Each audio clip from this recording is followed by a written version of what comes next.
Rolling. Rolling. All right, go and shoot. So what got you in boxing? Hold on, I can't eat.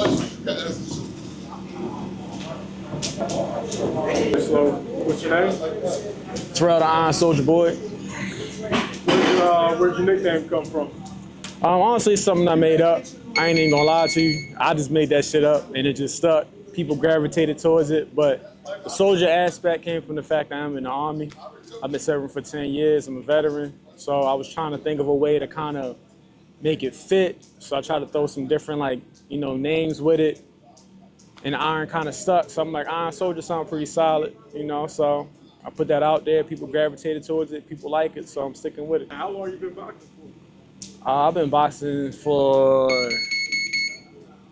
probably about 13 years now, and I've been pro for 3. So yeah, I think I picked it up when I was in high school when I was 16. I'm 30 now, getting old. But I'm at it for a minute. What was the thing that attracted you to it? I think the competitive aspect is what really made me stick to it.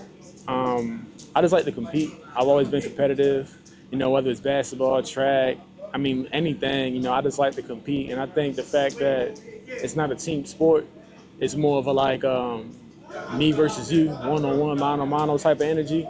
It's why I really, really like it, because at the end of the day, it's gonna be the best man that wins. The work you put in outside the ring and in the ring is what's gonna really show at the end of the day. So tell us about the team that surrounds you. Who's in your corner? Who are the people who've been there for you? Man, I hate them guys. Like, no. No, my team consists of Coach Mac, my manager, James Ponytail Hogan, got my boy Quad, Mac Allison IV, Carl, one of our amateurs, Malik Heavyweight Titus, and the team behind the scenes, of course, my babies and my fiance. They support me, regardless of what I'm doing, whether I'm just boxing or if I'm being a soldier, a regular 9 to 5, with dad, they always there for me, always behind the scenes. So, favorite fighter? I know it's a generic question. Who's your favorite? Past, history, present? Past, I'm gonna say it's a combination of 3. It was Michael Nunn, middleweight, Pernell Whitaker, and Sugar Ray Leonard was the top 3 that got me into it, that got me watching it, that got me believing yo, I want to do this. These dudes nice.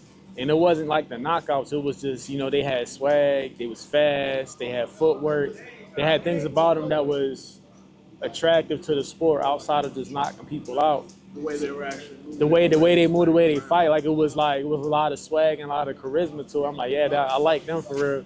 You see that translate to your style? Oh yeah, for sure. I feel like I'm an exciting fighter. I believe I'm an exciting fighter. People pay tickets to come watch me fight. My mindset is to win the fight, of course. But one thing I never want to do, I never want to put on a boring show. I never want to disappoint the fans. I don't want to disappoint myself. I don't want to disappoint my corner. So carrying that weight, it kind of makes you, organically become an exciting fighter, because you don't want to, leave anything, out. You want to make sure you show up and put your best foot forward. And I know for a fact if I do that, it's going to be a good show, for sure. What's the most memorable fight? What's that fight you look back at and you're like, man, I was dirty? There's 2 fights. The most memorable fight I have is I fought this dude out South Carolina. You look at his record, you wouldn't even think he was, anything to look at. By far, probably my hardest fight. By far. One fight I do remember is the fight I had with the dude, Sonny Duvison. Dude broke my tooth. Can't tell now, I got it fixed. But then the 3rd round, he cracked my tooth, boom, stuck my mouthpiece. And it was like, I was still locked in, but it didn't really hit me till I got in the corner and I took my mouthpiece out and I saw my tooth embedded in my mouthpiece, and then it hit me. I'm like, this motherfucker knocked my tooth out. So the crazy thing about that is, in that moment I was thinking, back at home, they gonna roast the shit out of me when they see my tooth missing. It changed my mindset because I was locked in the fight, so the impact, I could feel it. I could feel something was wrong with my mouth, for real. But then when I sat in a corner and my mouthpiece came out and I saw my tooth, it hit me like, oh shit, my tooth. And I started thinking damn, I'm gonna people out here, they looking at me, they see I'm toothless, I'm whistling and shit when I talk. And I'm telling Coach Matt, I'm like, Coach Matt, so he knocked my tooth out. He said, man, F that tooth. Put it back in, go knock his tooth out. When he said that, I locked right back in. And I'm just like, it's one of those things where it's just like, a lot of BS is going to happen in the fight. Ain't nothing pretty about it. You just got to understand the type of environment you in and just adapt. And then just deal with the issues after the fight. Because, I mean, realistically, like, what can I do? Like, being honest. What about the second fight you're talking about? Other fight was the fight was in South Carolina. The dude, so you look at his record, you would never thought he was like, competition, but that motherfucker could fight. I mean, it was a 6-round fight. I stopped him in the 5th round, but the whole 5 rounds he was fighting. I mean, and then it was crazy because Quad, my stablemate, he looked him up on Facebook. He had all these pictures of me, my box rec videos, talking about I can't wait to fight this undefeated fighter, Tyrell Boyd. I'm gonna go out and put everything on the line. So regardless of his record, his mentality was like, I don't give a fuck who you are. I don't care what your record is. I'm coming to fight. And them dudes is type people you gotta, really pay attention to and make sure you're on your A game. Because you can't be looking at the records all the time. Sometimes you just gotta be present. All the time you gotta be present in that moment. Don't worry about social media. Don't worry about box rec. Don't worry about he say, she said, and there's folks on the guy in front of you ready to fight because you don't know what type of mindset that person has. You don't know how they were preparing to take you out. And there's a lot of fighters like that. For real, it's a lot. I've seen it. I've been around it. I've been boxing for 13 years. I've seen it. So it's like everyone wants a good record. No one wants a losing record.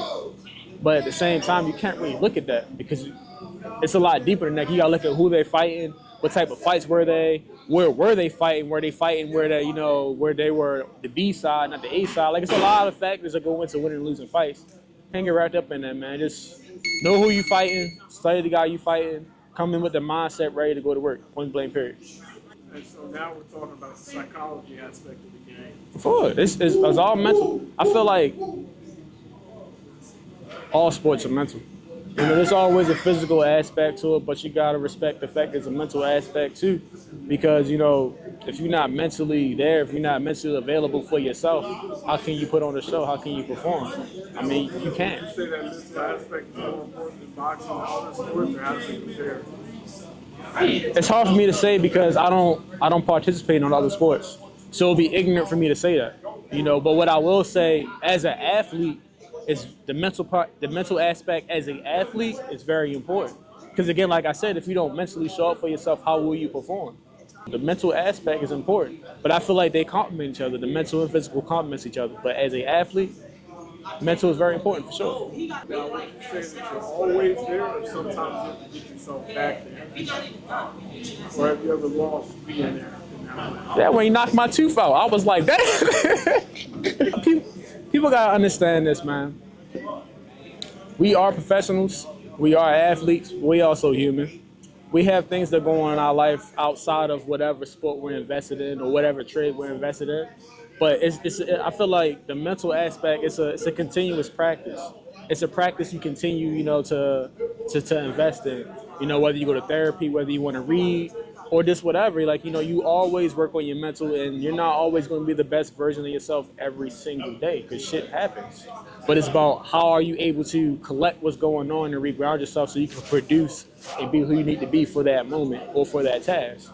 So realistically, I'm not 100% every single day.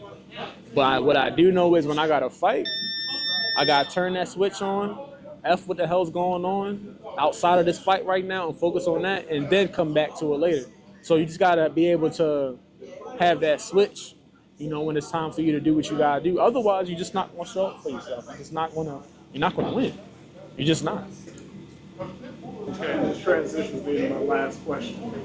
With your upcoming fight, how do you think the results will be?